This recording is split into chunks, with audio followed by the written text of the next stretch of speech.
Welcome to another stunning episode of Eric Braverman's The Greatest Music Ever Created and How It Ruined Our Lives. With special guest vocalists Corey Taylor of Stone Sour and Slipknot fame. Corey Taylor.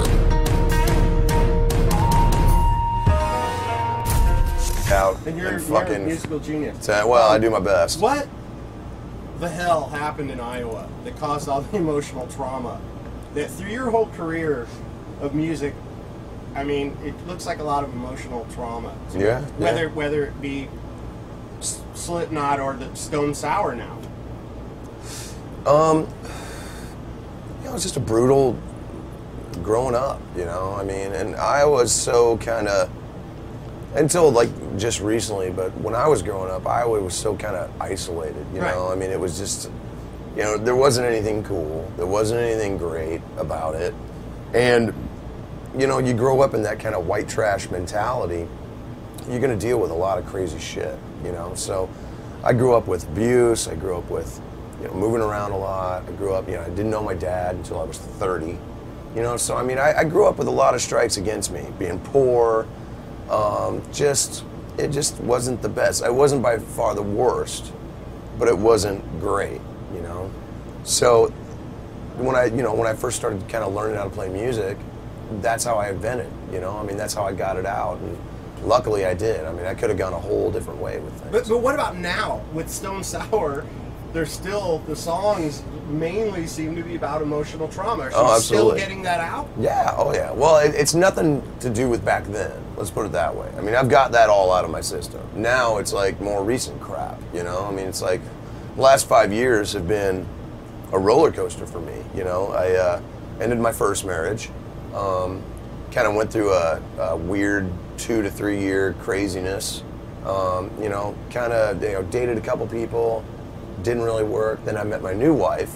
So I mean, I've gone from the lowest of lows to the highest of highs, and but it's great, you know. I mean, it's really good. I'm in a really good point in my life, you know, and it just feels good to know that I'm happy for the first time in a long time. Do you feel better without the mask? It doesn't really matter. It doesn't? No, but I mean, doesn't. Can't you disconnect easier? Can't you disconnect easier? Well, not really. I mean, it is what it is, you know. I mean, everybody puts so much focus on the masks, and people have to realize that without that person behind them, it's just a fucking mask. Yes, but obviously it did a big impact. Like, did your mask mean anything, or was it just supposed to look nasty? No, it was just a visualization of what I wanted to do, you know, and that was it. I mean, it wasn't supposed to represent anything inherently spiritual.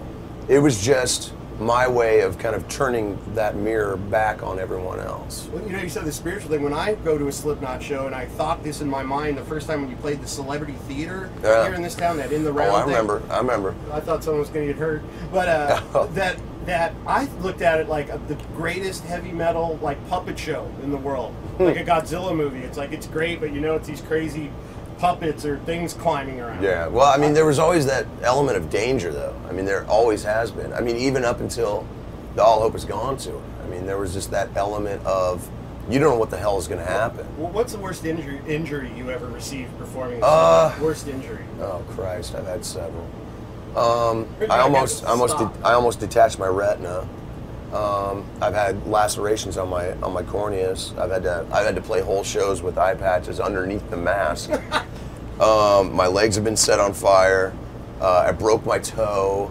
I mean, it's just, I mean, did it ever stop a show, or did you ever? No, I just kept going. The only thing I've ever had to cancel a show for is my voice. Let's put it that way. Oh, so you get pretty crazy with it. A little bit. Why Stone Sour? Like, you went back to that. Yeah. Why didn't you just go and start a whole other thing again? Because it was really, matter? It was really feeling limited in Slipknot.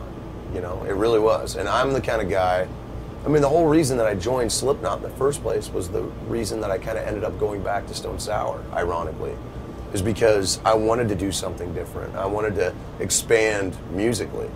And by Iowa, it was getting very, very, very just straight gnarly. There was no, I mean, it really was. Yeah. I mean, well, not only musically. As Slipknot fans, we demanded that. Yeah, but At the same time, you gotta understand, we only give you what we feel like giving you. Yes. You know, I mean, that's just the way we've always been.